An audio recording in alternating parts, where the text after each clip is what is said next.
answers? I think I'm entitled. You want answers? I want the truth. You can't handle the truth.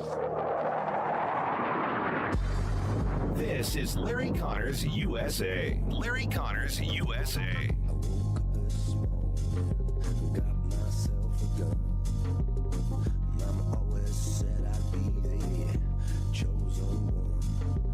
This is very, very dark stuff.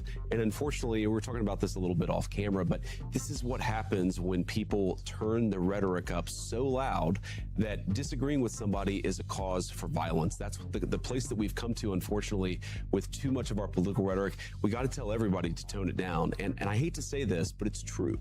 You see more political violence and violent rhetoric coming from the left than the right these days. Everybody has a role to cut this stuff out. But I think a lot of my Democratic colleagues in Washington have got to look themselves in the mirror and say, why is so much of this political violence coming from our side of the spectrum? Maybe they can do something different. So much of the far left rhetoric is driving itself towards violence. It spins people up into these crazy situations where they feel like, I'm not going to argue against somebody, or I'm not going to debate somebody, or even vote against a politician. I'm going to go and commit violence. It is unfortunately an inevitable consequence of some of the rhetoric that we're seeing. That is Vice President Vance talking about the fact that the left continues to spin up more violence. They don't want to take responsibility, of course. They blame it all on Trump being a Nazi in the White House, while they embrace a true Nazi, Graham Plattner, in the race for Senate in Maine. The rhetoric continues to escalate, and I will agree on both sides. But the actions that are being taken are coming from the left, the progressive left, and they're embracing. They are not denying what is happening. I've heard no word of condemnation from any Democrat on what nearly happened this last weekend at the White House during the UFC match with President Trump and others in attendance. And hundreds of civilians on the White House grounds and nearby watching on huge monitors. Where is the condemnation? None. It does not exist. Because they secretly are in favor of anything that would destroy Trump. Coming up, I'm going to give you some of the details they've been releasing about the attack plans as they're laid out so far. Welcome to hour number one, Larry Connors USA, June 17, 2026. And reminding you, when we're on the air, we are streaming audio and video. You can watch the program right now. Go to NewsTalkSTL Rumble, Facebook or Twitter. Larry Connors USA, Rumble, Facebook. And everything goes up as a podcast later in case you cannot stay with us the entire 2 hours. Because you know what happens. I tell you about something else that's coming up, and you can't leave then. You got to hear it. Well, life goes on, family first, but you can always come back and pull up a podcast at NewsTalkSTL, LarryConnorsUSA.com, Larry Connors USA Facebook. And with Larry Connors USA, we're here every Monday through Friday for you from 6 to 8. And you are always going to get news, analysis, opinion, and education. You will know more by the time you finish each hour than you do when you started. In our next hour, the Dems are still calling Trump a Nazi. Yeah, they continue to echo that. And former Vice President Harris said, I predicted everything that's going on. I predicted that would happen. Yeah, she's still out there making noise, trying to make herself relevant, trying to stay in the spotlight, moving toward the next presidential election, 2028. And later in this hour, more questions about the Iran deal and some denials from President Trump. The story behind the story.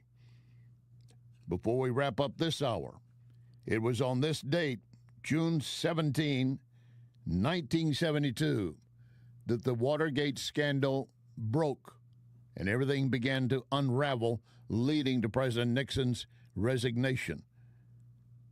And I had some interviews and pieces with the second appointed prosecutor after the Midnight Massacre. Leon Jaworski, I will tell you about that as well in our story behind the story.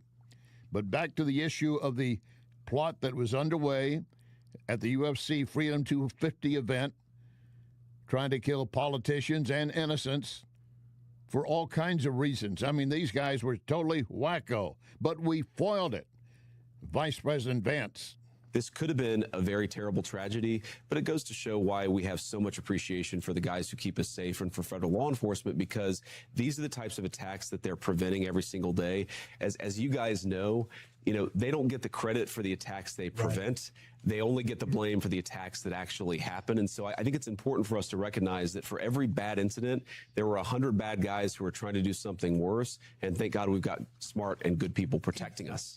We're trying to look at the underground networks that drive towards this violence. 23 people do not get to the point where they're going to commit a mass terror incident in Washington, D.C. without some serious funding, without some serious coordination. And we've actually been trying to go with those networks of coordination because this is a terrorist plot. That's not a few guys doing crazy stuff. That is a coordinated, planned terrorist plot. Thank God we thwarted it, but we got to do more of that stuff. Yeah, we have to do more of that. And the reasons for this, I mean, they're all over the map. Anti-establishment, some anti-Trump, some anti-Israel, some anti-anything and everything that they don't like. Court documents charging 5 in this attack. One of them, Daniel Eskridge of Missouri, apparently was going to be providing property for the training. One guy charged at this point, talk about the money and the advanced planning, they had already spent $3,000 stockpiling weapons, ammunition, tactical gear, helping plan to use explosive-laden drones to attack. And then that would have been the first attack. Let me get into more details of it. 5 different points to be raised here. The trap apparently was going to involve, of course, the evacuation that would follow once the drone attack started, going after Trump, Israeli Prime Minister Netanyahu, Elon Musk, several other high-profile targets with a coordinated ambush. According to court documents, they were going to launch explosive-filled drones over the UFC arena, detonate them above the crowd, forcing panic and others to flee to an evacuation point. And according to the documents, snipers would be in place to assassinate, those who were being evacuated. So they thought they were being moved to a safe place. They were not. I mentioned a Missouri man sentenced in part of this attack. And there was a plot to rob a military ammunition plant. That was all part of the drone event for this weekend, the last weekend.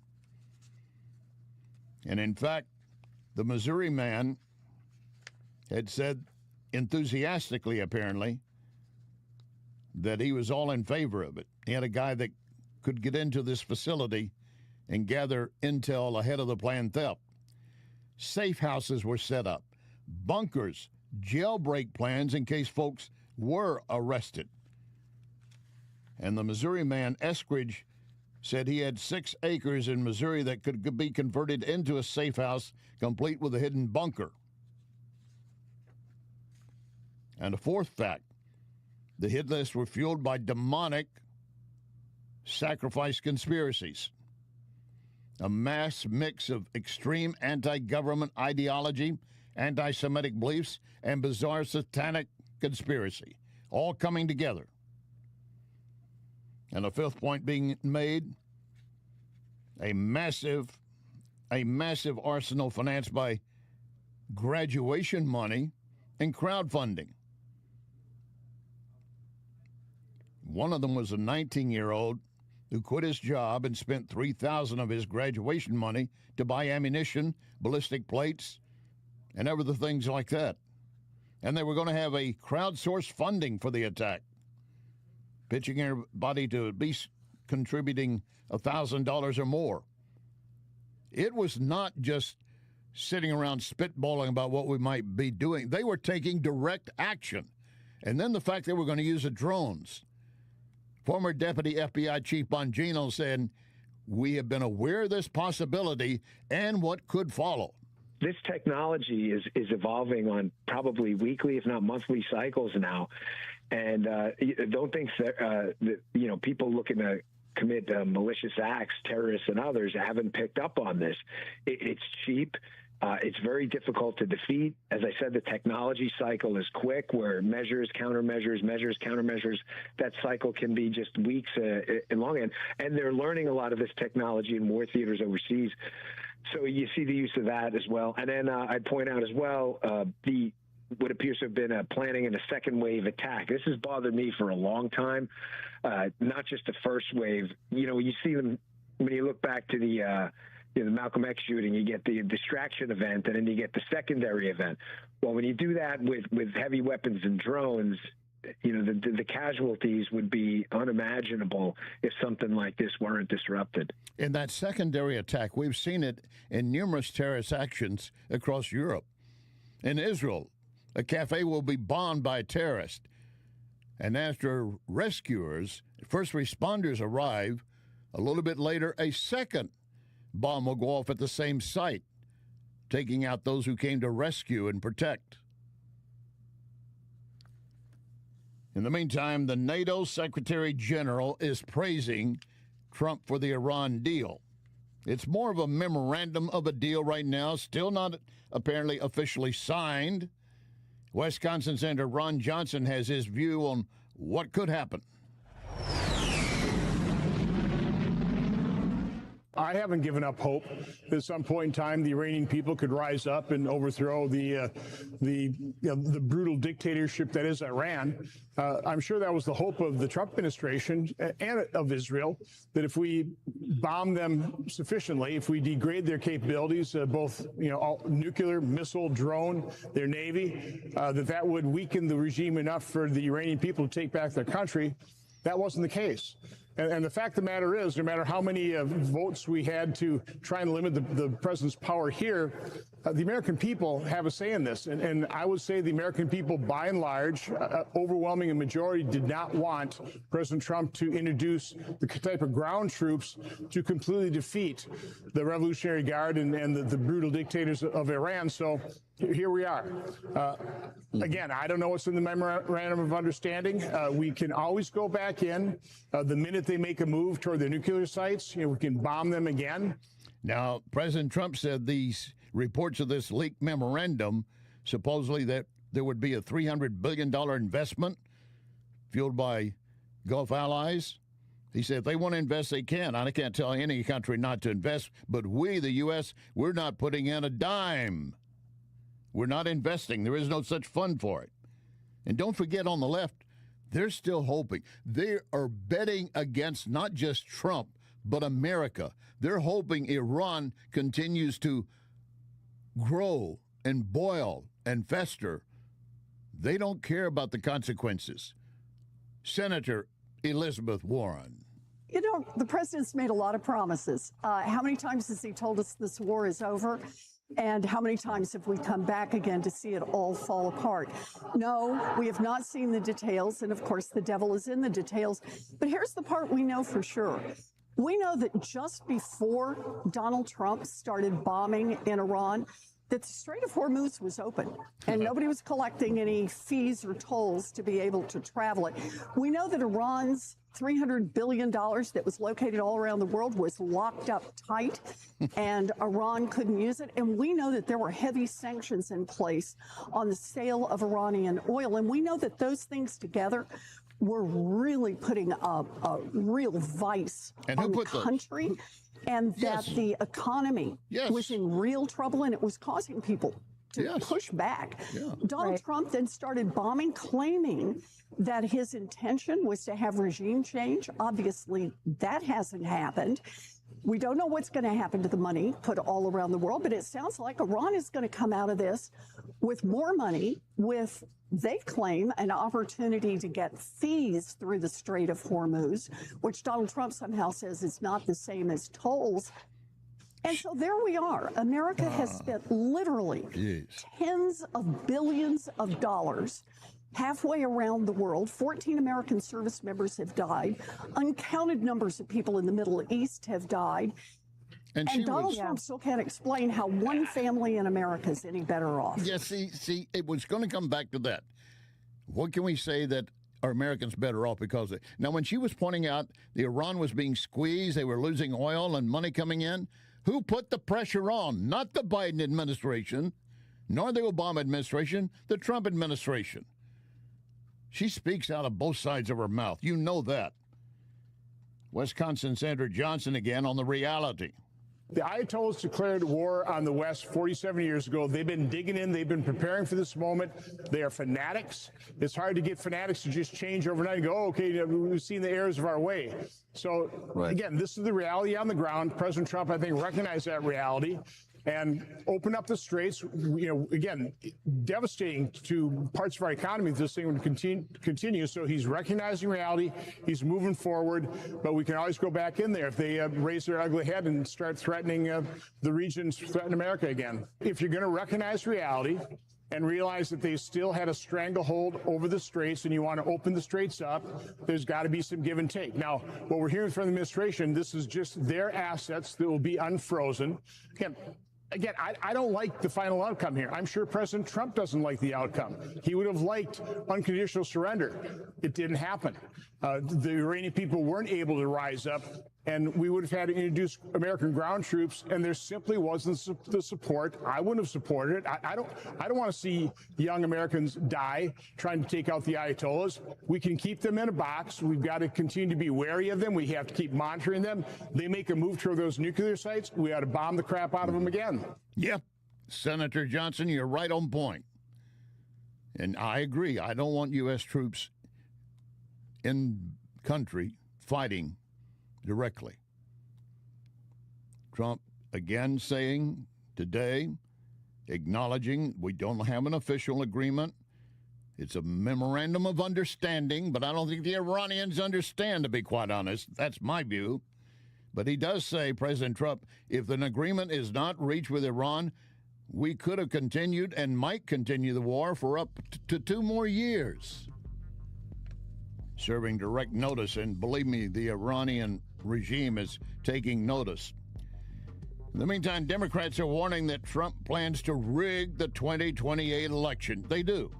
And the story behind the story, this date, 1972, Watergate, that scandal exploded. Lock and load, ready on the right.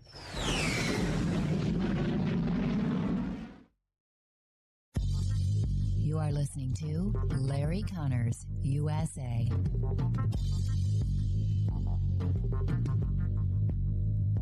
Another day must be another roofer in town. And John Beal and I were talking. He said, every time you turn around, there's a new roofing company. Many of them have no idea what they're doing, and the statistics show that many will be out of business within 2 to 5 years. Who are you going to call to help you then? You need to remember only one name, John Beal. John Beal Roofing. You have a problem, he can take care of it. And we'll be here for you. John Beal Roofing. Call 1-800-NEW-ROOF. 1-800-NEW-ROOF. Spring weather has everyone sneezing, even inside their home or building. Instead of saying Gesundheit, call Wellington Environmental to perform air tests to determine if mold levels are too high. Gesundheit is the same as saying bless you after someone sneezes, the German word meaning wishing you good health. Wellington Environmental can perform air testing that is simple, fast, and can identify issues keeping you from having good health. Wellington does the same for hospitals and nursing homes for indoor concerns. Give them a call. It's simple. 314-644-4930. 644-4930. Tell Cindy, I need air sampling. They've seen it all. They can help you. Next time you hear Gesundheit, think Wellington. Wellington Environmental. Be well with Wellington. True comfort is something you should feel every day in your home. It's the quiet of your mornings, the consistency of your indoor temperature, the way your home feels season after season. With Renewal by Andersen, from consultation through installation, everything is handled by one experienced team, built around your home, your schedule. Our exclusive Fibrex material, stronger than vinyl, built for extreme temperatures. And right now, you can save 20% off your entire project. Plus, take an additional $100 off every window and door, up to $1,000. 20% off the entire project. Flexible financing is available, but you need to call by April 30th. 877-WINDOWS. RenewalByAndersen.com. 877-WINDOWS. RenewalByAndersen.com. It's that time of season when families, businesses are moving. For local or long distance, I endorse McGuire Moving. Get a date set soon before the schedules are booked. 314-241-0600. 241-0600. McGuire is constantly giving back to our veterans, such as Support Dogs for Our Brave. So with McGuire, you're getting excellent service and helping our vets. McGuireMoving.com. This is NewsTalkSTL. And it's bad, bad, Leroy Brown, the baddest man in the whole damn town, better than old King Kong, meaner than a jungle. This is Larry Connors USA. Larry Connors USA. There's this is a solution in search of a problem. All the studies, all the audits, all the reports show voter fraud is exceedingly, exceedingly rare. But there's a couple things we know about the administration. Number one, they don't like dissent. They don't like people disagreeing with them. Number two, they don't like accountability. That's why they resist congressional oversight so much, whether it's in the halls of Congress, at detention centers, or anywhere else. And third, they don't like people voting against them or against their agenda, and they're setting the stage to try to rig this November's election in so many ways before ballots are even cast. That is Georgia Democrat Senator Jon Ossoff saying they don't like anything that they disagree with. What the Democrats are the same way, you know that. But then he starts talking about that they are going to try to rig the election. And let me correct myself. That was California Senator Padilla. And he was actually talking about that they are going to be pushing to stop illegal citizens from voting in America. Well, illegal citizens should not be voting in the presidential election. That is a simple fact. And yet he wants to go on and tell you everything that Republicans don't like about what the Democrats are trying. Well, the reason is because much of it is illegal.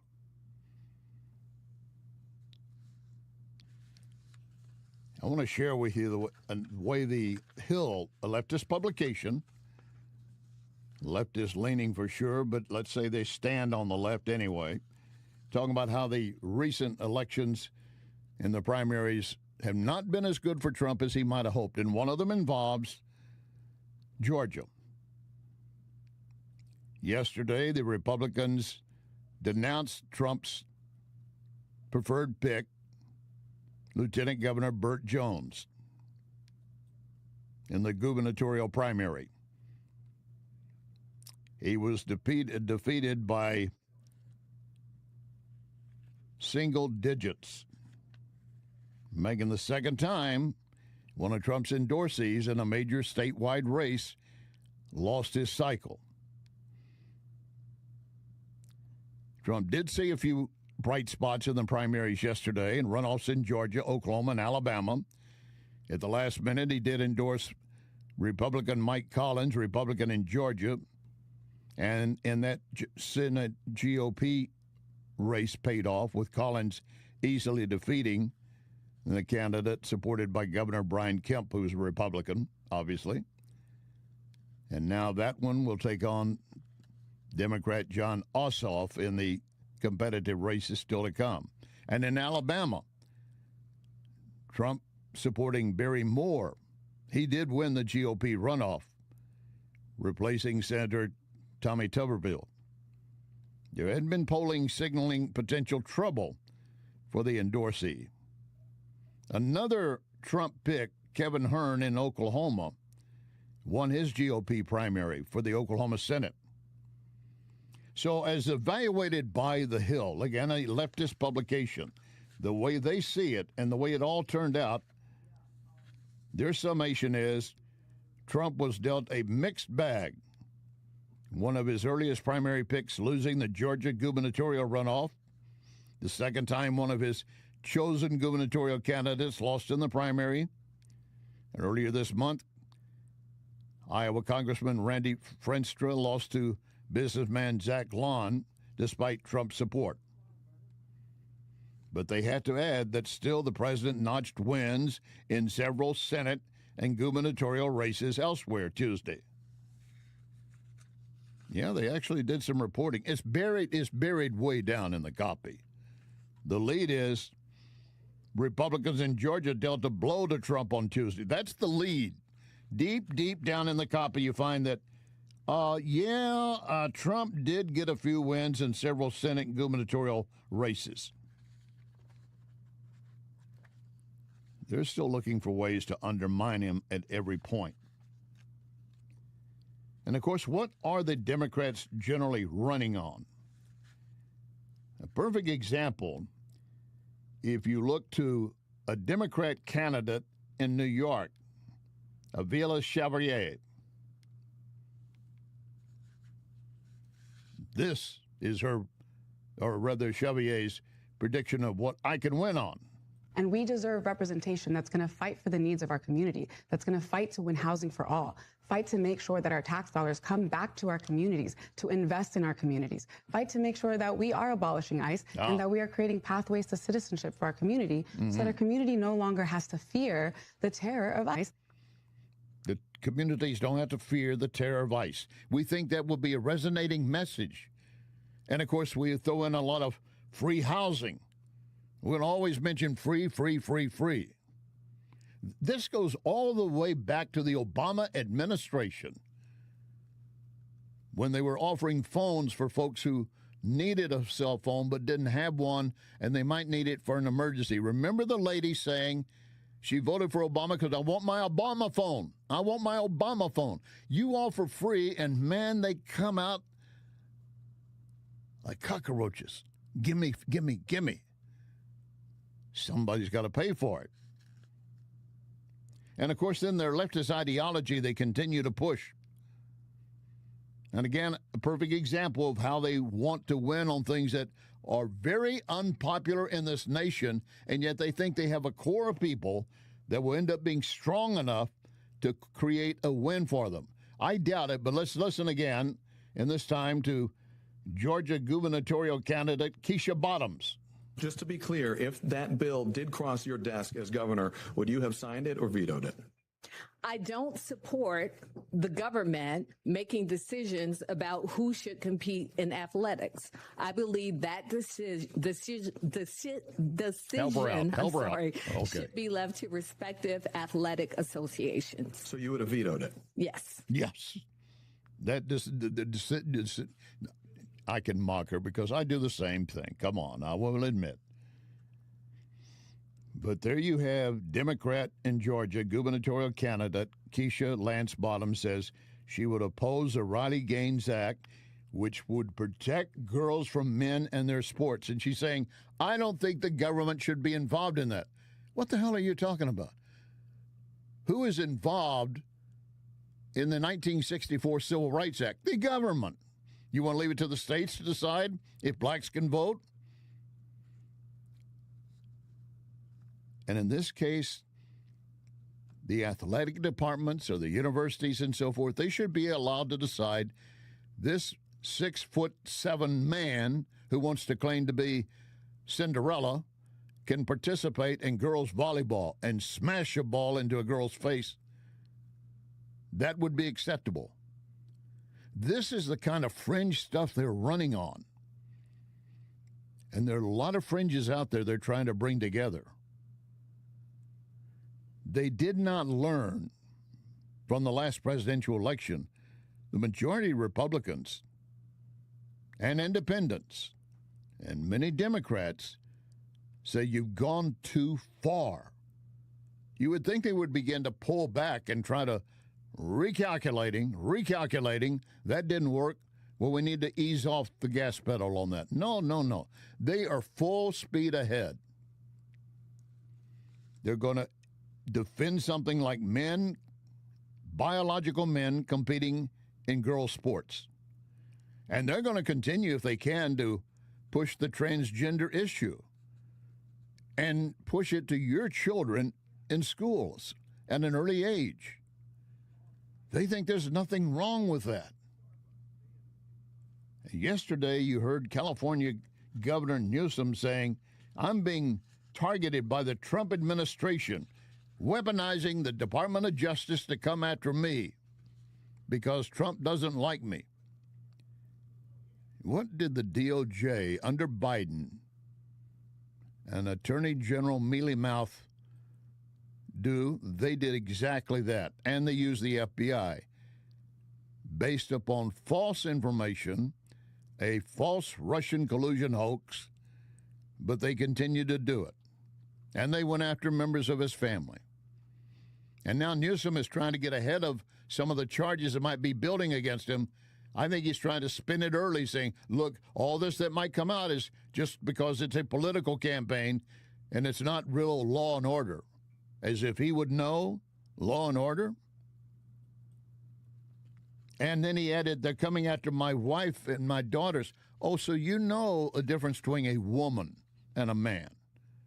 Your wife is a woman, but you won't concede that when it comes to men posing as women, going against real women in sports. You see how wacko they are?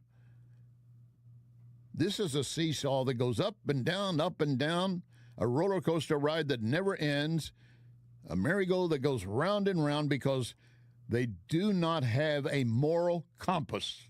They do not have a moral compass. They have nothing of a foundation that they can say, this is what I truly believe. They will believe and say what they need to get votes each and every time. And they've got enough lackeys around them that will suck it up. You need to make sure the truth is being told.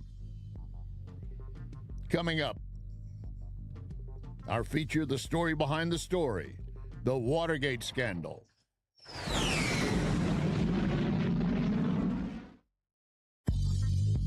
You can connect with Larry on Twitter at Larry Connors USA. I want to share something with you. Cooking a pizza using coal creates an amazing pizza. Only one place to get it, Napoli Brothers Pizza and Pasta in Chesterfield. Of course, they offer a wide variety of pasta, but you just visit the website NapoliSTL.com, dine in or take out, and get ready for patio season. Napoli Brothers Pizza and Pasta in Chesterfield Valley. Try it. You can thank me later.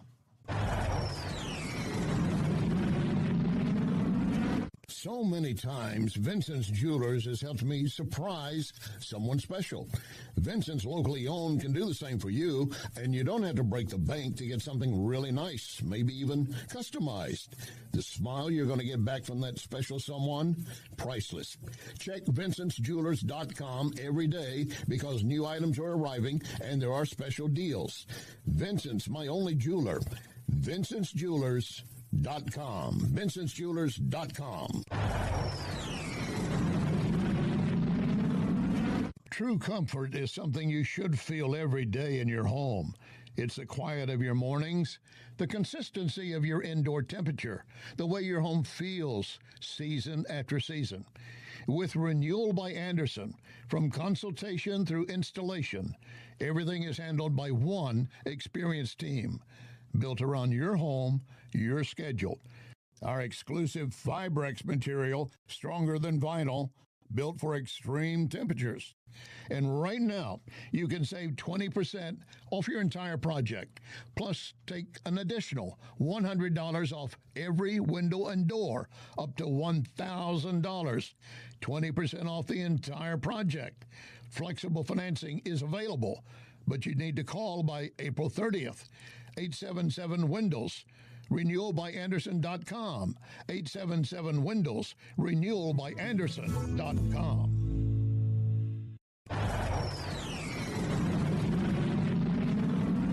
When insurance companies know you're represented by Onder Law, they know Onder is not going to let you be pushed around. Their reputation is built on years of courtroom battles. If you suffer an injury or damage to your property, serve the insurance company notice you have Onder Law on your side, a St. Louis firm you can trust to protect you at every term. Don't settle for less. You want to win? Believe me, Onder wins. Onder, O-N-D-E-R, underlaw.com. This is News Talk STL.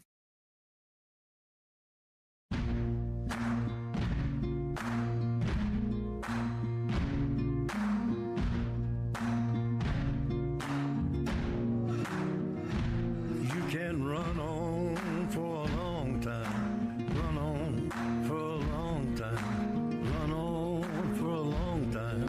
Sooner or later, gotta cut you down. This is Larry Connors USA. Larry Connors USA. Now, Larry Connors with the story behind the story. For 4 months, Watergate has dominated the news media. During the past 3 months, the three major networks have devoted an average of over 22 hours of television time each week to this subject. The Senate committee has heard over 2 million words of testimony. This investigation began as an effort to discover the facts about the break-in and bugging of the Democratic National Headquarters and other campaign abuses. But as the weeks have gone by, it has become clear that both the hearings themselves and some of the commentaries on them have become increasingly absorbed in an effort to implicate the president personally. In the summer of 1973, the Watergate Special Selection Committee held its hearings. It is chaired by Democratic Senator Sam Ervin and Republican Senator Howard Baker. Senators know, as do all Americans, that on June 17, 1972, during the presidential campaign, 5 burglars were caught breaking into the Democratic Party headquarters in the Watergate Hotel in Washington, D.C. The FBI investigation concluded that 2 men, Gordon Liddy and Howard Hunt, had supervised the break-in and had also been previously employed by the White House. Following orders without question, it never occurred to me to question the, if you will, the legality, the propriety of anything that might be ordered by the Attorney General of the United States. Despite Watergate, President Nixon won a landslide re-election. Nixon did win re-election by a landslide. Now, again, this had happened on June 17, this date, 1972, when it began to break. These guys caught burglarizing and planting listening devices in the Democrat National Committee headquarters at Washington, D.C., Watergate complex. And, of course, Nixon began efforts to conceal his administration's involvement. That led to an impeachment process and his resignation. There's so many side stories and inner stories in the Watergate scandal. And names that later would become popular with the public. Former intel agents E. Howard Hunt, G. Gordon Liddy. And then, of course, you had Bob Woodward and Carl Bernstein from the Washington Post conducting an in-depth investigation from a source which was identified at that time as Deep Throat. Later, the recognition would be and made public that it was an FBI second in command that was giving them the information. And also, don't forget, during this time, the New York Times in 1971 had started publishing the Pentagon Papers, 7,000-page study of U.S. involvement in Vietnam. Got leaked by analyst Daniel Ellsberg.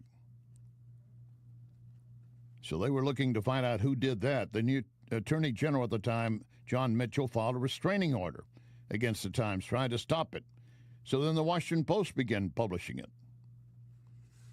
The case went all the way to Supreme Court, which ruled against Nixon. One journalist said this was a self-inflicted disaster. And when it came to the White House plumbers, the Watergate 7 that were in there trying to take advantage and get information they could,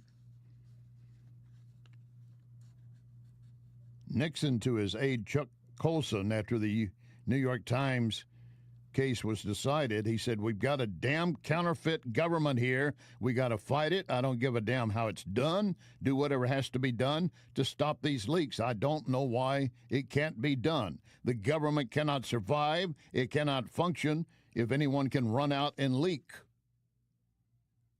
But, of course, already not only what was happening with the Pentagon Papers, but was happening with Watergate began to ramp up.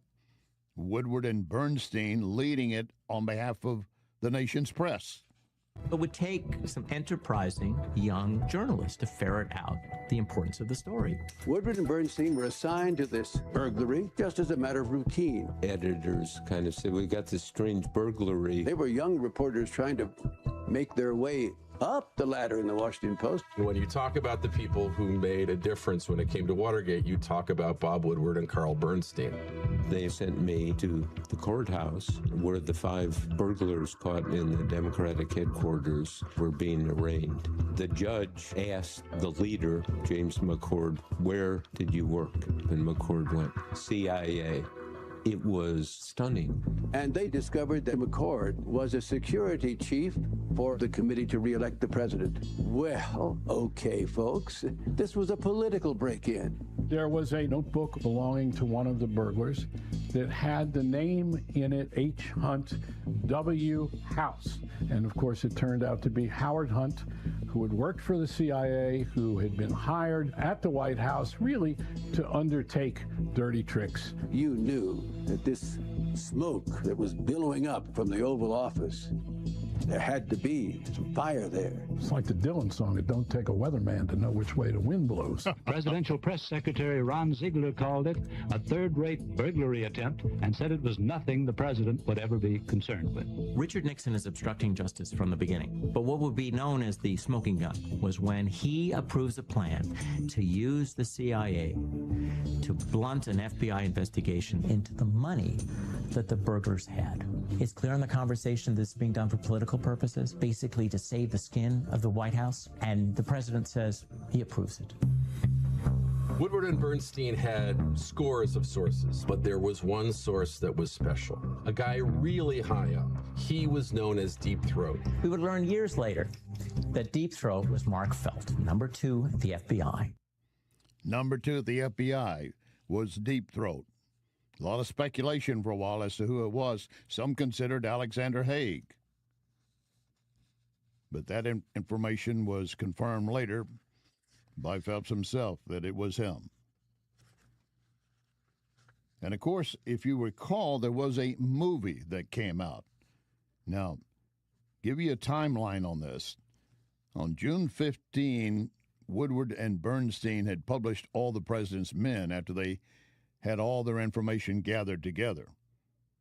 And as later that month, the Sam Ervin Committee released its 1,000-plus page final report outlining White House misconduct.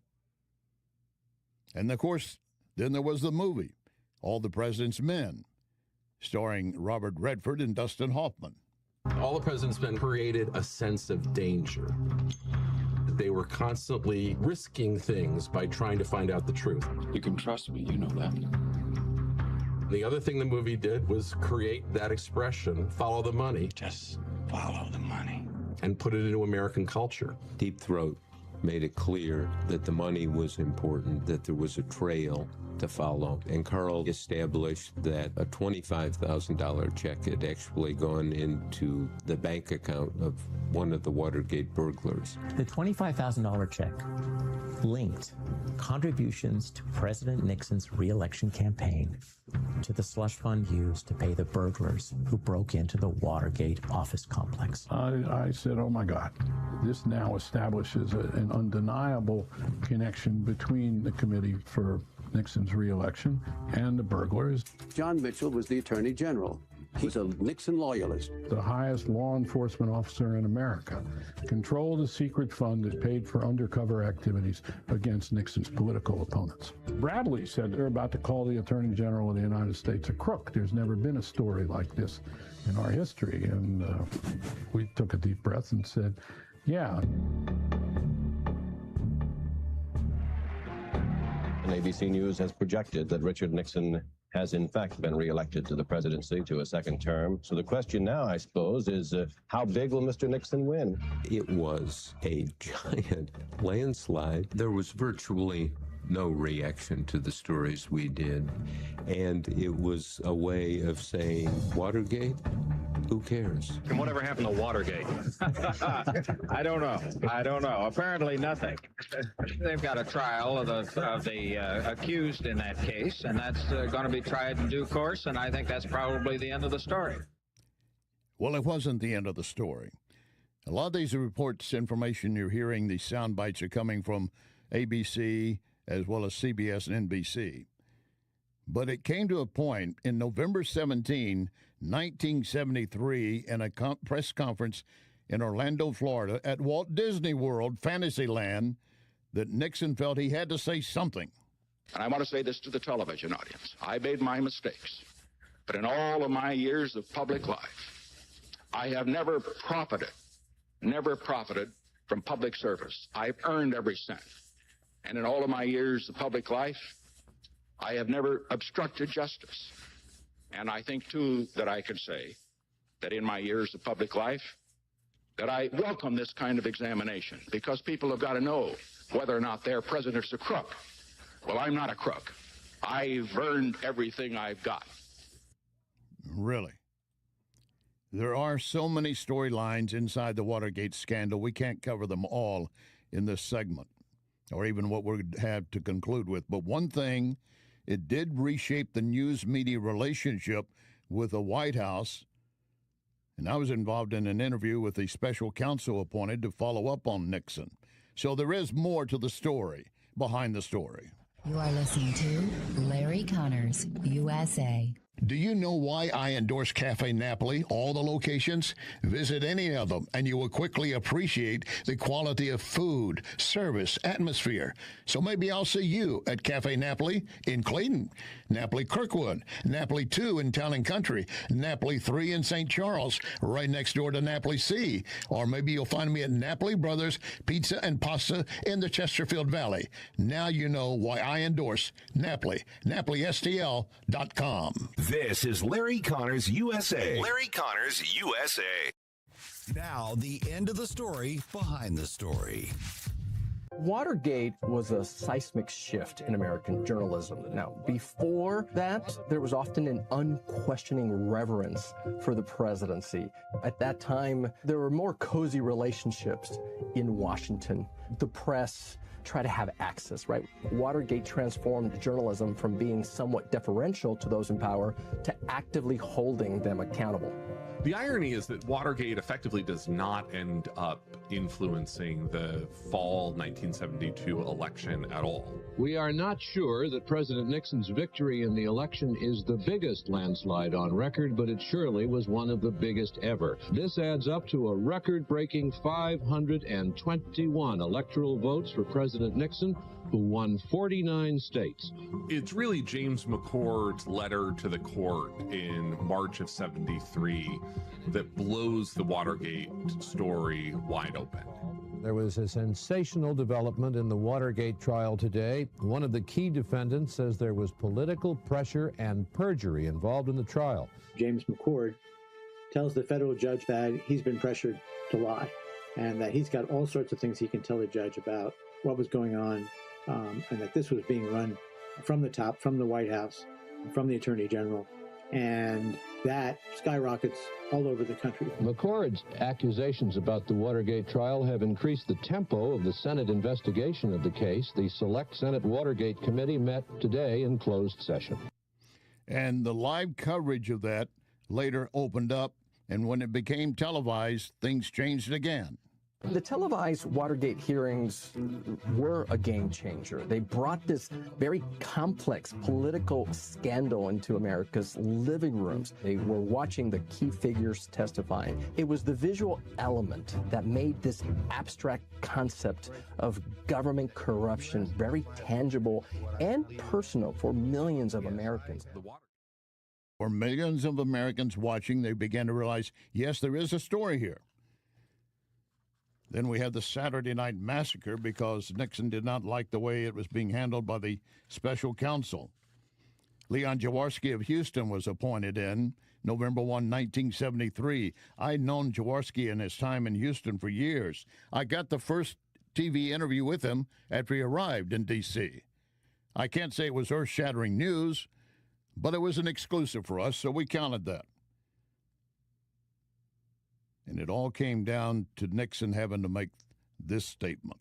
The president has taken his place at the table in the White House where he's going to speak. Here now, the next picture will be the President of the United States. I have never been a quitter. To leave office before my term is completed is abhorrent to every instinct in my body. But as president, I must put the interests of America first. Therefore, I shall resign the presidency effective at noon tomorrow. And he did. And again, Jaworski, who had been considered to be an ally of Nixon, pushed harder and harder for the Oval Office audio recordings to be released. A Supreme Court ruling in 1974 forced that to happen. That 18-minute gap in the White House recordings never has been fully explained. Nixon leaves office. Ford steps in, later grants a pardon to Nixon, saying, I thought it was the best thing to do on behalf of our country and a time to start healing. Our story behind the story tomorrow, June 18, 1983, the first American woman in space. That's our story for tomorrow. Her name, Sally Ride. Second hour still to come. And remember our pledge, one nation under God.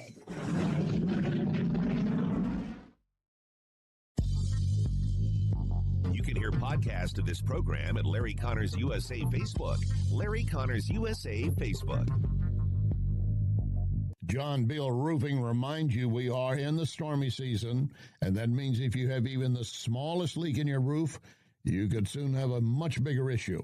Call John Bill to make sure that your biggest investment is protected. That call can save you major dollars. If you do get hit during a storm, John Bill has a rapid response team. Call 1-800-NEW-ROOF. 1-800-NEW-ROOF. 1-800-NEW-ROOF, John Bill. There's only one place you can get pizza cooked over coals, Napoli Brothers Pizza and Pasta in Chesterfield Valley. Of course, Napoli Brothers has a great selection of pasta dishes. Between the pizza and pasta, trust me, you will not leave hungry. Then, a few doors down, Lit Cigar Lounge, a wide variety of quality cigars, each offering a unique smoke. That cigar, some premium whiskey, all you need to do is enjoy. Lit Cigar Lounge and Napoli Brothers Pizza and Pasta, Chesterfield Valley. It's that time of season when families, businesses are moving. For local or long distance, I endorse McGuire Moving. Get a date set soon before the schedules are booked. 314-241-0600. 241-0600. McGuire is constantly giving back to our veterans, such as Support Dogs for Our Brave. So with McGuire, you're getting excellent service and helping our vets. McGuireMoving.com. So many times, Vincent's Jewelers has helped me surprise someone special. Vincent's locally owned can do the same for you, and you don't have to break the bank to get something really nice, maybe even customized. The smile you're going to get back from that special someone, priceless. Check Vincent'sJewelers.com every day because new items are arriving and there are special deals. Vincent's, my only jeweler. Vincent'sJewelers.com. Benson'sJewelers.com. Let's be candid, honest. No out-of-state law firm can represent you better than Onder Law, O-N-D-E-R. Hometown roots, attorneys living right here with you and your family. When you suffer an injury because someone else was negligent, Onder Law will make sure the other party takes full responsibility. You'll get full compensation, not a backroom deal worked out with some insurance companies. And, of course, we're moving into the stormy season. And, again, when you have a legitimate claim, you should be properly compensated. Onder Law does not toy around with adjusters, investigators, lawyers trained to cheat you of what is rightfully yours. Onder Law has already recovered millions for families across Missouri and Illinois. Onder wins. Not just a catchy phrase, it's a fact. So I'll repeat it. Onder wins. OnderLaw.com. O-N-D-E-R. OnderLaw.com. Wins. This is News Talk STL.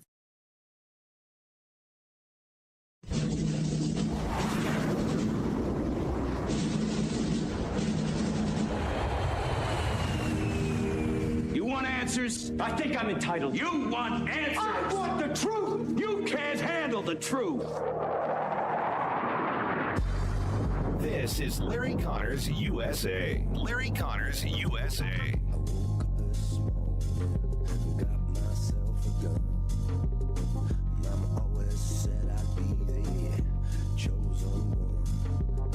I predicted just about everything that has happened with this administration. You say I told you so?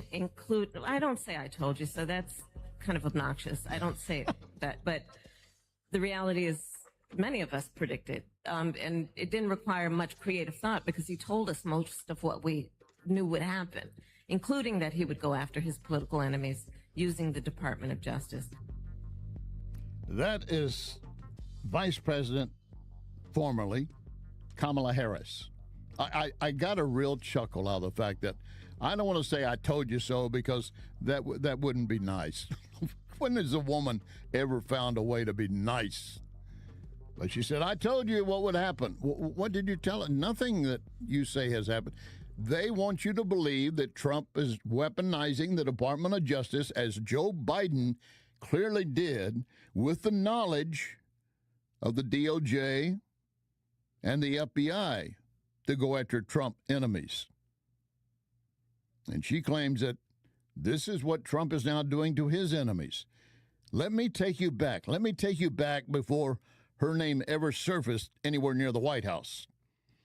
When Obama was president, Obama in the Oval Office, along with Vice President Biden at that time, and then Attorney General Loretta Lynch, and and former FBI Director Comey, were all sitting in the Oval Office when Clapper told them the CIA has determined there is no Russian hoax collusion story. It's all a fabricated dirty tricks campaign by Hillary Clinton and the Democrat National Committee. Obama could have at that point said, okay, we stop everything here. We don't want to be part and parcel of using the government against a political candidate seeking my succession. But he didn't. And so at that very point, they began to weaponize the federal agencies to go against Donald Trump and family and friends and supporters.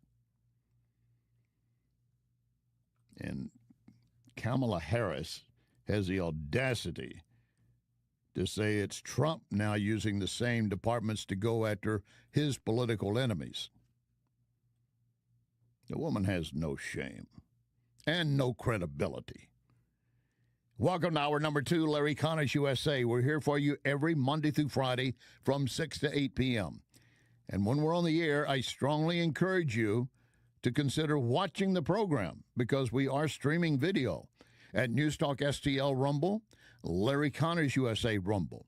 If you miss anything, audio or video, they go up as podcasts later at NewsTalkSTL, LarryConnorsUSA.com, Larry Connors USA Facebook, or any place you want to go to find your podcast. Search Larry Connors USA.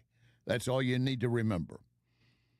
And with Larry Connors USA, I will remind you that we're always going to give you news, analysis, commentary, and education. By the way, NewsTalkSTL is 5 years old. My gosh. Only 5 years old. Look at the waves we're making with your help. And we applaud you and thank you. And in fact, when the station first signed on, I was not a member of the staff, so I'm very honored to have joined them and been with them now 4 years. I got in, I guess, about a few months after they first started. But we have something special for all of you. Friday, June 26th. That's coming up soon, obviously. We are having a celebration at Frankie Martin's Garden Village in Cottleville. You are invited. You don't need a ticket. You don't need nothing. Just show up. Bring your family and friends. We'll be there. Numerous members of the News Talk STL staff will be there. Be looking forward to meeting you. And we'll have music in case you get tired of listening to us. How dare you? We have the 80s tribute band, the Retro Nerds, which actually did the first anniversary party for News Talk STL. Again, this is open to all ages, and our pavilion will open near the stage at 6 o'clock. The whole event opens at 7 o'clock. You come anywhere between 6 and 7, you'll be welcome, and the event will continue until 10. Like to have you out, have you join us. In the meantime, we look at how the Democrats are trying to gear up to make sure they can win Congress, House, Senate, and, of course, the White House. And they will not let go. They will not let go of their belief that if we continue to call Trump a Nazi and Hitler-like relationship, it will do him in. They continue to double down on that while they are embracing a real Nazi. Graham Plattner in Maine running for the Senate. I want you to hear the Georgia Senator, Democrat, Ossoff. See, Donald Trump, J.D. Vance, Stephen Miller, they offer a small, closed, menacing vision of America defined by fear and scarcity and exclusion. They imitate the blood and soil rhetoric of history's worst regimes. And by that, he's referring to Nazi Hitler. That was the worst of the world's regimes. In modern day, of course, you can go back to generations, thousands of years before, but he's talking about Hitler. Riddle me this. Has Trump sent anyone to a concentration camp? Has Trump gassed anyone? Not even millions, just one. The answer is no in both cases. You know it, I know it, and even they on the left know it. But their mantra is continue to repeat it, and maybe it will be death by 1,000 cuts if we can just continue to slice away at it. Or old-fashioned water torture, drip, drip, drip. Finally, it will get through to the brain of some to walk away from Trump. It's not going to work. It's not going to work with real Americans. And by that, I don't mean you have to be a Republican. You don't have to be a Trump supporter. But if you love this country, you want what's best for it. What are the Democrats offering that would be better? Nothing. Nothing. They fall back on the same old playbook. They played the racist card so many times, it's hard to go through the deck where you don't see it. And they're playing the Trump-Hitler Trump-Hitler card as well. It's all mixed into the same deck. And, of course, they push, we want illegals in this country. No, we do not want illegals. We want immigrants. That's the way this country was built, but legally. And even Obama, Bill Clinton, and even Hillary Clinton said, we are a nation of immigrants, but we're also a nation of laws. The modern-day progressive wing of the Democrats forgetting all of that. They don't want you to dwell on that. They don't want you to remember it was Democrats who created the KKK in the South. It was the Democrats who were keeping blacks from voting. It was the Democrats who were burning crosses. But they don't want to go back to that part of history. And when it comes to what they claim they're doing about getting rid of ICE and making the nation better, Department of Homeland Security, Mullins. Well, when we really want to talk about the Democrats' credibility on keeping America safe, come on, let's laugh. During the last administration, they had open borders. They let terrorists flood this country that we're still arresting every single day. And by the way, the agency that was arresting them, ICE and CBP, they made sure they defunded them for 114 days, and all the Department of Homeland Security for 76 days. And so they can have all the rhetoric. Jeffries can say everything he wants to say. Reid can say what he wants to say. Schumer can say whatever they want. They had zero credibility. We know they're about defunding the police, and they're more interested, Shannon, in protecting criminals and illegals on our streets than they are about actually protecting law-abiding citizens and their constituents. And those are facts, undeniable facts. Why else would they shout defund ICE? Oh, they claim it's to protect those who were frightened who came here to our country. Why did they come to this country? Because they thought it was the best place to be in the world, aside from those who came with gangs and cartels to infiltrate our country, aside from the terrorists that crossed the border, some in the dark of night. Even when Biden didn't care if they came in during the daylight, they still were trying to sneak across at night. And just recently, we caught another group of 20 or so military-age men, China, crossing the border at night by themselves, trying to get into our country. Why? You don't think we have terrorist cells throughout this nation? We do. And then we've got some homegrown terrorists who are trying to bring down this nation. And a Missouri man is among those charged in the recent plot to attack President Trump and others at the White House last weekend. Vice President Vance. This is very, very dark stuff. And unfortunately, we're talking about this a little bit off camera, but this is what happens when people turn the rhetoric up so loud that disagreeing with somebody is a cause for violence. That's the place that we've come to, unfortunately, with too much of our political rhetoric. We got to tell everybody to tone it down. And I hate to say this, but it's true. You see more political violence and violent rhetoric coming from the left than the right these days.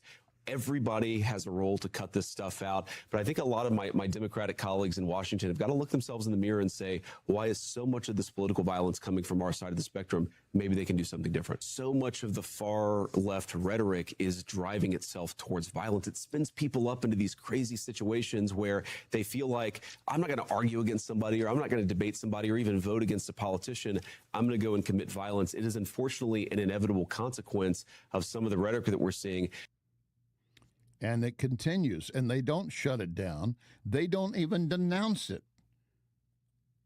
Now, if the situation were turned, if, quote, MAGA supporters, Republicans, conservatives, and far right groups were calling out for the death of the president on a daily basis, they would be yelling back, you're trying to destroy our democracy.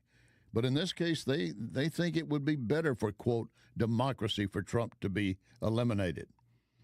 Some of the charges as outlined by the prosecutors right now against the 5 involved directly in the attack, one of them including Daniel Eskridge of Missouri. All of them are charged, not convicted. But the plotters apparently were meaning to kill Vice President J.D. Vance, President Trump, Elon Musk, Israeli Prime Minister Netanyahu, Republican lawmakers who support Israel, and others. They thought that if we can carry out this attack successfully, last weekend at the White House at the UFC Freedom 250 event, we could jumpstart a revolution. I'm looking again at some of the additional charges they have in here. They Some of them are upset with the handling of the Epstein files by the Trump administration. They don't like the U.S. alliance with Israel. They resent wealthy elites. That would include, of course, I guess, a lot of Hollywood specials, right? No, not them. Vice President Vance said there is, quote, more violent rhetoric coming from the left and the right these days, and that's exactly right. Each of the 5 currently accused of conspiracy to commit murder, and they're part of a wider group yet to be named and arrested. 2 of them face additional charges right now, conspiracy to commit an offense against the U.S., and 1 charged with weapons violations, and it's just beginning. One of them identified as the shepherd in an encrypted group, chatting as a leader of the plot, supposedly accused of picking out targets and laying out sniper positions.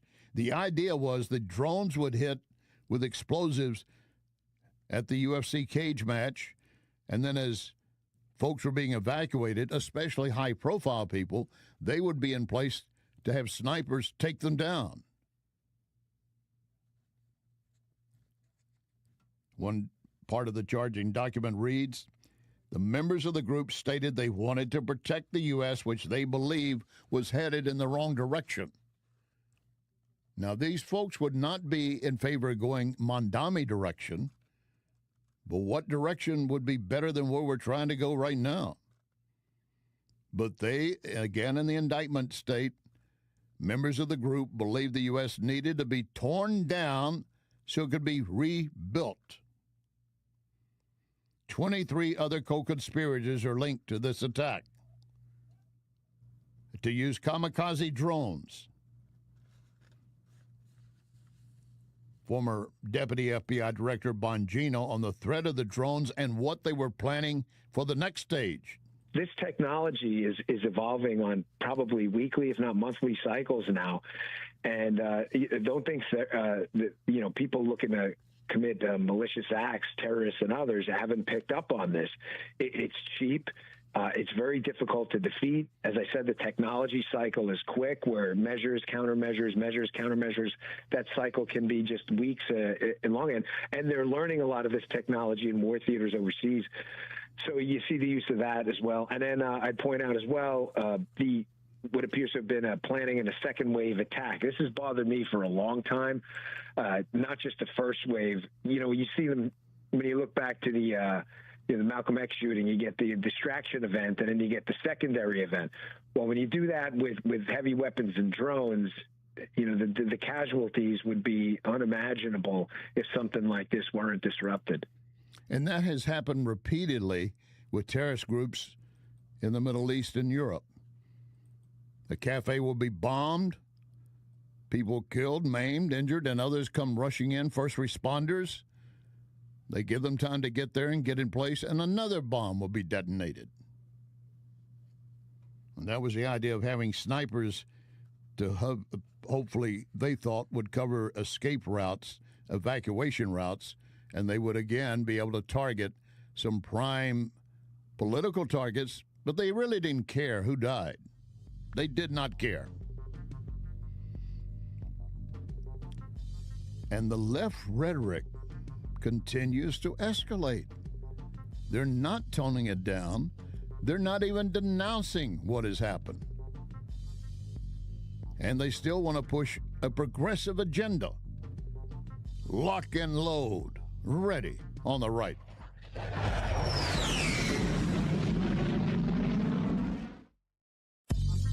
You are listening to Larry Connors, USA.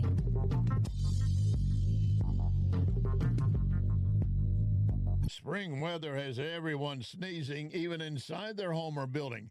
Instead of saying Gesundheit, call Wellington Environmental to perform air tests to determine if mold levels are too high. Gesundheit is the same as saying bless you after someone sneezes, the German word meaning wishing you good health. Wellington Environmental can perform air testing that is simple, fast, and can identify issues keeping you from having good health. Wellington does the same for hospitals and nursing homes for indoor concerns. Give them a call. It's simple. 314-644-4930. 644-4930. Tell Cindy, I need air sampling. They've seen it all. They can help you. Next time you hear Gesundheit, think Wellington. Wellington Environmental. Be well with Wellington. McGuire Moving is Silver certified, which means they are great at relocating senior citizens. In fact, McGuire is a household name because McGuire understands the stress involved when moving older adults. So if you or family members need help moving, I highly recommend McGuire Moving. 314-241-0600. 241-0600. Get a free in-home estimate. McGuireMoving.com. John Beal Roofing reminds you we are in the stormy season, and that means if you have even the smallest leak in your roof, you could soon have a much bigger issue. Call John Beal to make sure that your biggest investment is protected. That call can save you major dollars. If you do get hit during a storm, John Beal has a rapid response team. Call 1-800-NEW-ROOF. 1-800-NEW-ROOF. 1-800-NEW-ROOF, John Beal. So many times, Vincent's Jewelers has helped me surprise someone special. Vincent's locally owned can do the same for you, and you don't have to break the bank to get something really nice, maybe even customized. The smile you're going to get back from that special someone, priceless. Check Vincent'sJewelers.com every day because new items are arriving and there are special deals. Vincent's, my only jeweler. Vincent'sJewelers.com. Vincent'sJewelers.com. This is News Talk STL. Well, they used to make a living off a bathtub gin. When the hippie showed up, weed was in. Well, they profit off of weakness, and they always have. Now meth is the recipe for cold hard cash. Something's cooking and it just ain't right. Hell's Kitchen gonna burn tonight. This is Larry Connors USA. Larry Connors USA. Just to be clear, if that bill did cross your desk as governor, would you have signed it or vetoed it? I don't support the government making decisions about who should compete in athletics. I believe that decision should be left to respective athletic associations. So you would have vetoed it? Yes. She's talking about she would veto the Riley Act, which would say boys compete in boys' sports only. Girls in girls' sports. They compete on their biological sex, not what they decide to claim as their gender. So they're still campaigning on this stuff. And they think it's going to be a winning message. And there are plenty out there that are willing to buy into it. But the backlash is beginning to build. And I don't see the backlash slowing down. In fact, from Denver comes this story. The Denver Public Schools unanimously voted to fire a Colorado teacher. What did she do? This 50-year-old teacher pressured same-sex students to kiss each other during various skits. Boys would kiss another boy. Girls would kiss girls. It was all part of a skit. And she thought it would be good for their development. In what way? Who knows? What education? Who knows? Personal records of her life as obtained by CBS Colorado talk about her sexual orientation and status as a lesbian, using a sperm donor, her suicidal ideation. Now, she's appealed the termination, triggering a review, but she's not likely to be hired back. One student forced to take part in these skits said, According to the documents, the student was very uncomfortable, did not know what to do. But she went ahead and kissed another girl at the teacher's direction. And then she shared a picture. The teacher shared a picture of the two saying she makes girls kiss. And that got circulated among other students. Again, this is not education for your kids. This is indoctrination, pushing LGBTQ stuff. And, of course, the other thing the Democrats will be doing is continuing to double down. We're going to give you free this and free that. Look at Mondami. That's what he continues to say. But they don't have a free grocery store yet, and they're not likely to anytime by the end of this year. And when they do, it will fail and everything else. And free transportation, he promised, and that's not happening either. They promise, and then, well, we got your vote. That's all we need. I'm looking at a piece here about how many U.S. states are beginning to roll back free health care for illegals. You know why? Because the Trump administration is making sure federal dollars are pulled back, which means more pressure on their state budgets, and they don't have the money because of the way they've been operating. 6 states, including D.C., recently eliminating, reducing, or plan to scale back state-funded health coverage for immigrants. Illegal immigrants is a key word missing. All due to budget pressures. It's all going to be free. Oh, no, it's not all going to be free. Somebody's got to pay for it. Which states, listen up, please, are you listening? Are you listening? The states rolling back free health care when they promised it to illegals, enticing them to come to their sanctuary state and city. Among the states pulling back the money now, Illinois, Minnesota, California, Colorado, North Carolina, and Washington State. All of them have cut programs and reduced spending in health care coverage for migrants. And this article points out both legal and illegal over the past few years. If they hadn't spent so much on illegals, the legal migrants might still be getting their health care coverage. But they cite an example here.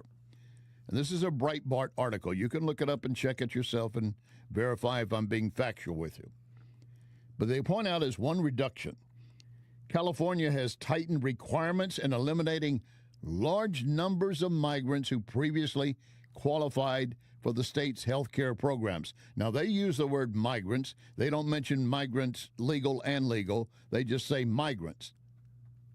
But I'm willing to bet a lot of those were illegals in there. Premiums have been introduced. You want free? Oh, it's going to cost you money. Then that's not free. Do you not get it? My insurance company is going to give me free health care. My car company, insurance company, is going to give me free car insurance, but I have to pay some money. That's not free. And they're too stupid to realize it.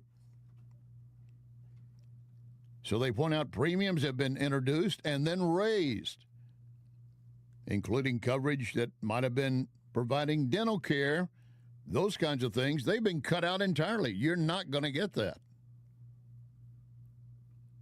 Colorado is cutting back on coverage for pregnant migrants and migrant children. Be they legal or illegal, if they're pregnant, we need to make sure they have proper prenatal care for the benefit of the child. But it's being, in Colorado, being cut back. And North Carolina, refashioning coverage for migrants to adhere strictly to the Trump administration's latest rule changes, which basically is, we ain't giving a dollar to illegals. Federal law continues to maintain that illegal migrants are ineligible to enroll in federally funded coverage. Good. I'm looking at a piece from Breonna Lyman, another example of how the left continues to cling to lies pointing out a Chicago cross burning.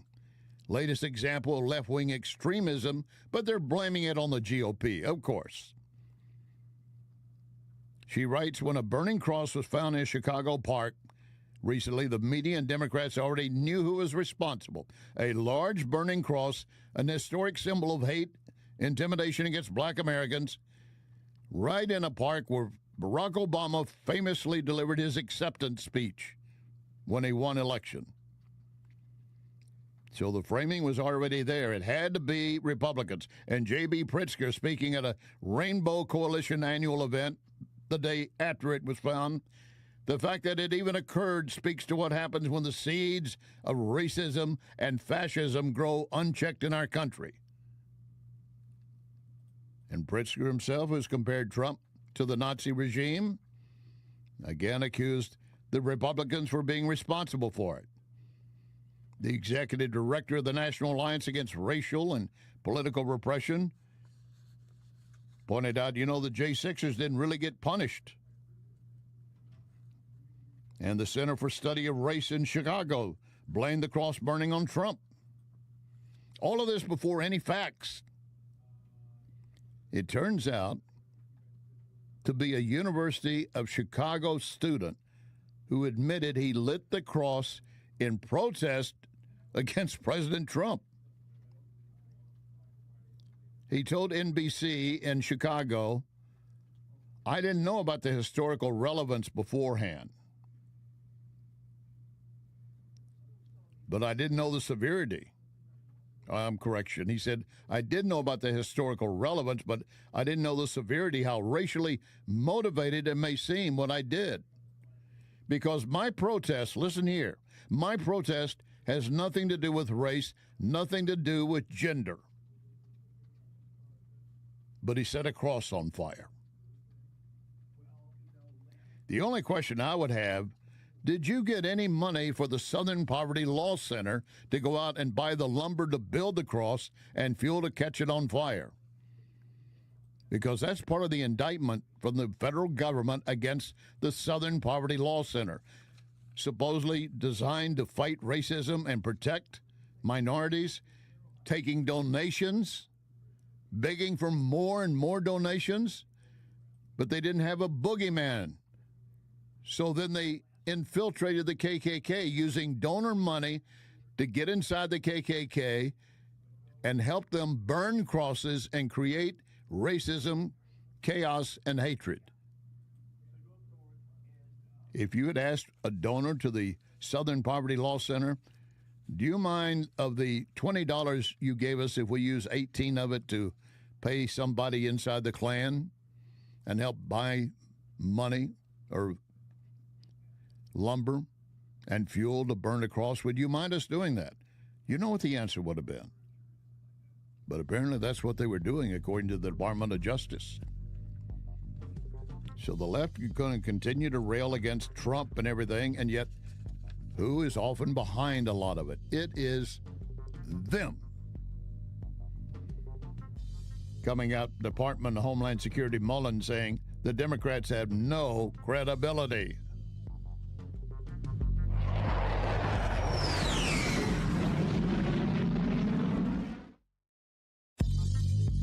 You can connect with Larry on Twitter at Larry Connors USA.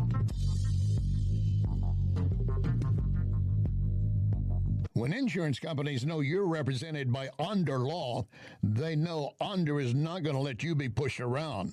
Their reputation is built on years of courtroom battles. If you suffer an injury or damage to your property, serve the insurance company notice. You have Onder Law on your side, a St. Louis firm you can trust to protect you at every term. Don't settle for less. You want to win? Believe me, Onder wins. Onder, O-N-D-R, underlaw.com. McGuire Moving is silver certified, which means they are great at relocating senior citizens. In fact, McGuire is a household name because McGuire understands the stress involved when moving older adults. So if you or family members need help moving, I highly recommend McGuire Moving. 314-241-0600. 241-0600. Get a free in-home estimate. McGuireMoving.com. When I have business clients or guests from out of town, I often take them to Cafe Napoli. I know they're going to enjoy any of the Napoli locations. Cafe Napoli in Clayton, Napoli 2 in Town and Country, Napoli 3 in St. Charles, next to Napoli C, Napoli Kirkwood, or Napoli Brothers Pizza and Pasta in the Chesterfield Valley. Excellent food and intellectual conversation, if they bring the intellectual conversation. And NapoliSTL.com. NapoliSTL.com. You should know that when I endorse Wellington Environmental, it's because I believe and know they will do you right. Wellington takes pride in providing homeowners and businesses whatever they need. You need some dustless blasting, they will take care of that. You need some mold remediation, they can do that. They take pride in training their team to perform multiple services and having the equipment ready to get jobs finished. That's important to you. You make just one call, and you call a company that's been around for more than 35 years with more than 45 technicians in the field. Most of you know finding good workers, then having them show up on time could be difficult. Not for Wellington Environmental. They're there at the designated time, ready to go. Check them out to see what they could do for you. Dustless blasting or anything else you need. Wellington Environmental, 314-644-4930. 314-644-4930. Be well with Wellington. This is News Talk STL.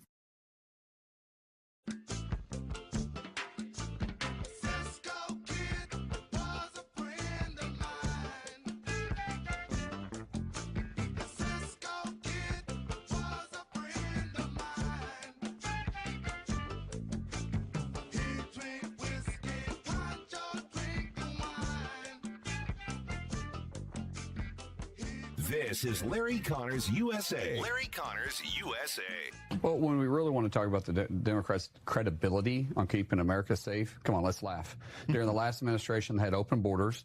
They let terrorists flood this country that we're still arresting every single day. And by the way, the agency that was arresting them, ICE and CBP, they made sure they defunded them for 114 days, and all the Department of Homeland Security for 76 days. And so they can have all the rhetoric. Jeffries can say everything he wants to say. Reid can say what he wants to say. Schumer can say whatever they want. They had zero credibility. We know they're about defunding the police, and they're more interested, Shannon, in protecting criminals and illegals on our streets than they are about actually protecting law-abiding citizens and their constituents. Yep, that's exactly true. That is our Department of Homeland Security Secretary, Mark Wayne Mullen. The Democrats are going to tell you one thing, but they're going to turn around and do the other, and it's going to be to the detriment of our nation, you, and your family. And I just read in the preceding segment, in case you missed it, remember you can always pull up the podcast.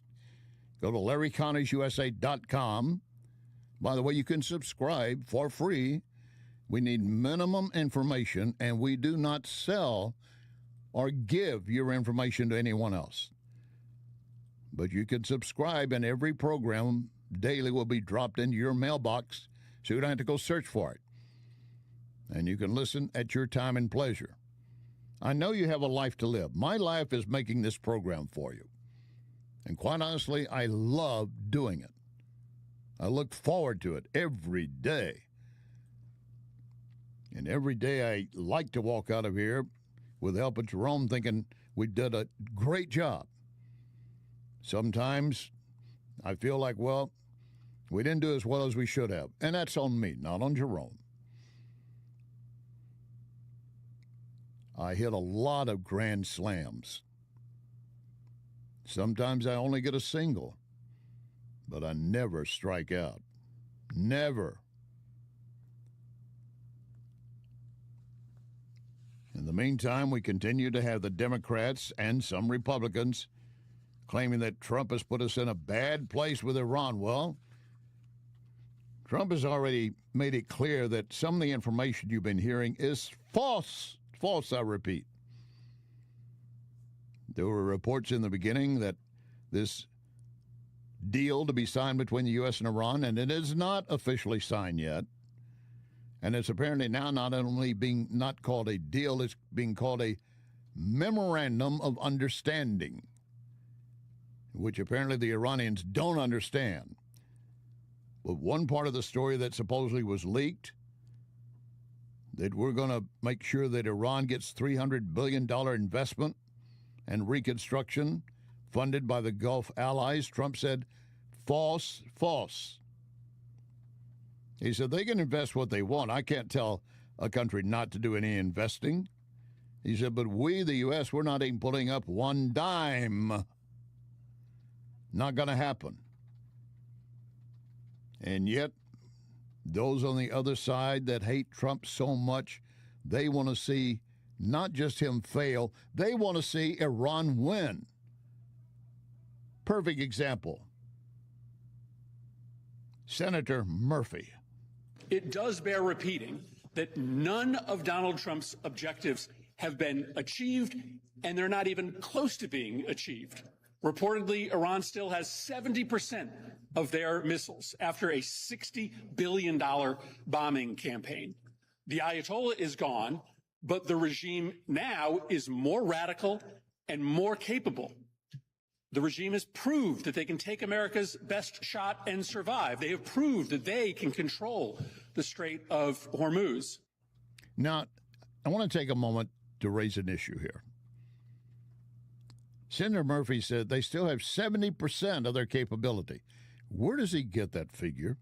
Oh, he didn't cite it. He didn't say where. The only information coming out as to how decimated the Iranian regime is at this point has come from U.S. CENTCOM and maybe some of our allies, Israel. And by all their reports, 90% plus of what Iran had has been decimated. And we know various leaders have been truly decapitated. And they're being forced to the bargaining table for this memorandum of understanding. So Murphy just pulled that out and threw out the figure 70%. I know he does not have it from the military community because that's not what they're being told. Now, maybe the military community is lying, but I think I put my bet with them as opposed to Senator Murphy, unless he cites specific facts, and he has none. I will guarantee you, he has none. Do I know that for sure? Oh, you caught me. No, I don't. But that's what we call in poker a bluff when he says 70%. Flat out bluff, and I'm calling it. And again, they want to see Trump fail. They want to point out that Iran is in stronger, better position than before. Another mouthpiece yucking it up with Murphy with lies, Senator Warren. You know, the president's made a lot of promises. How many times has he told us this war is over? And how many times have we come back again to see it all fall apart? No, we have not seen the details. And of course, the devil is in the details. But here's the part we know for sure. We know that just before Donald Trump started bombing in Iran, that the Strait of Hormuz was open and nobody was collecting any fees or tolls to be able to travel it. We know that Iran's $300 billion that was located all around the world was locked up tight and Iran couldn't use it. And we know that there were heavy sanctions in place on the sale of Iranian oil. And we know that those things together were really putting a real vice on the country and that the economy was in real trouble and it was causing people to push back. Donald Trump then started bombing, claiming that his intention was to have regime change. Obviously, that hasn't happened. We don't know what's going to happen to the money put all around the world, but it sounds like Iran is going to come out of this with more money, with, they claim, an opportunity to get fees through the Strait of Hormuz, which Donald Trump somehow says is not the same as tolls. And so there we are. America has spent literally tens of billions of dollars halfway around the world. 14 American service members have died. Uncounted numbers of people in the Middle East have died. And Donald Trump still can't explain how one family in America is any better off. And is she ignoring? Yes, she is ignoring what was happening during the Obama-Biden administration. Obama sending pallets of money overnight direct to Iran. And gas prices over the last 5 years were never higher than they were under Joe Biden. Never. And yes, the talks are on. They're off. That's because you're dealing with people you can't trust. They're going to tell you they'll do something, and then they'll find something wrong with it. And, of course, Israel has not been happy in this extent that they want to continue to go after Hezbollah in Lebanon because they continue to be a threat to Israel, a neighbor to their north.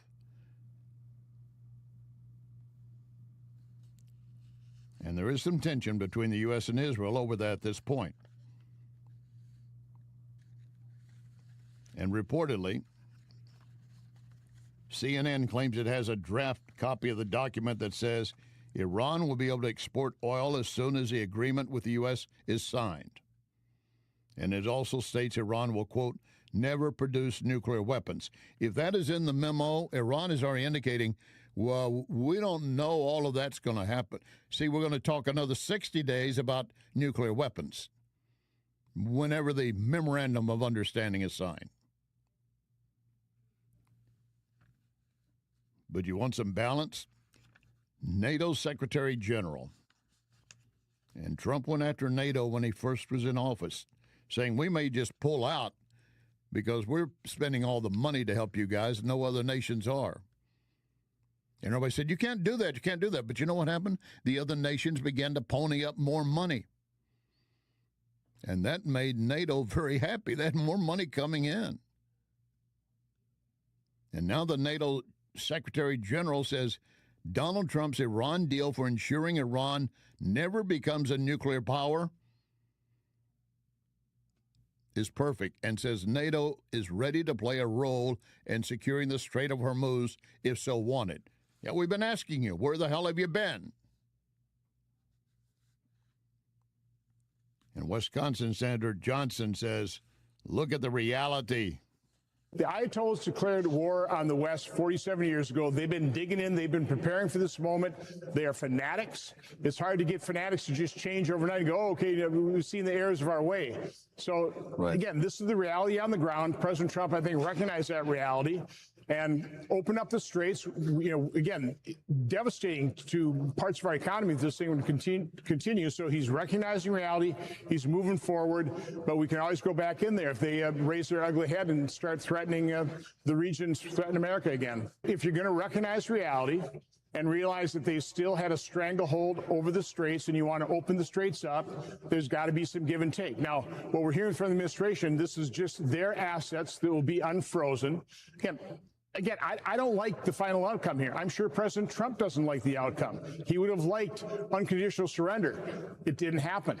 The Iranian people weren't able to rise up, and we would have had to introduce American ground troops, and there simply wasn't the support. I wouldn't have supported it. I don't want to see young Americans die trying to take out the Ayatollahs. We can keep them in a box. We've got to continue to be wary of them. We have to keep monitoring them. They make a move toward those nuclear sites, we ought to bomb the crap out of them again.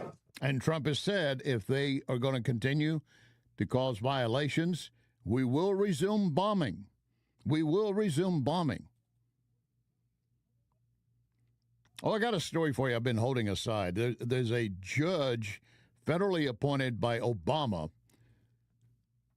accused of and apparently admitting to having sex in her office. Oh, now, wait a minute. I know Bill Clinton did that with Monica Lewinsky in the White House. And now this federal judge appointed by Obama having sex in her office, her court chambers. This one stands out a little bit because even those outside the chambers say the sex was so loud we could hear it. Oh, more, give me more. I don't know what she was shouting. I'll give you that details on that story coming up. But first, again, back to the threats we face. Vice President Vance reminding us of the need for constant vigilance. This could have been a very terrible tragedy, but it goes to show why we have so much appreciation for the guys who keep us safe and for federal law enforcement, because these are the types of attacks that they're preventing every single day. As you guys know, they don't get the credit for the attacks they prevent. They only get the blame for the attacks that actually happen. And so I think it's important for us to recognize that for every bad incident, there were 100 bad guys who are trying to do something worse. And thank God we've got smart and good people protecting us. We're trying to look at the underground networks that drive towards this violence. 23 people do not get to the point where they're going to commit a mass terror incident in Washington, D.C. without some serious funding, without some serious coordination. And we've actually been trying to go with those networks of coordination because this is a terrorist plot. That's not a few guys doing crazy stuff. That is a coordinated, planned terrorist plot. Thank God we thwarted it, but we got to do more of that stuff. And we got to stay vigilant, as I said, constant vigilance. I've been running a commentary today about the Obama Presidential Center opening in Chicago Friday. Well, the grand opening will be a star-studded event, apparently. Great performers like Bruce Springsteen, who is anti-Trump, Stevie Wonder, Jennifer Hudson, The Roots, U2's Bono, also anti-Trump, and on and on. They're announcing this. They're saying this is going to be an opening ceremony unlike any other, according to Valerie Jarrett of the Obama Foundation, who's getting $750,000 a year to carry out this project. This project, which was way over cost run. I wonder some of the displaced South Chicago residents will show up to see if they can go into the grand opening. Of course not. And general admission, when you go, it will cost you $25. Unless you're an Illinois resident, then you can get in for $23. And that's what children apparently are being charged. Now, I told you about the judge in Georgia, appointed by Obama. She had denied reports that some of the members of her staff were reporting. And a committee investigated and found that she did have sexual intercourse in her chambers with a police commander during business hours, in earshot of law clerks and others. And they say it was extremely uncomfortable and troubling because there was so much noise coming out of there. Who knows what they were saying, but they could hear it. She originally denied it, now putting out a letter saying, "I'm profoundly sorry for exposing you to my inappropriate personal relationship. My actions were wrong. There is no excuse." And to my knowledge, she's still sitting on the bench in her federal judgeship in Atlanta, Georgia. Sex, I guess, does pay. The louder you shout, maybe the more people will accept you. I don't know. Thanks for listening. Remember our pledge, one nation under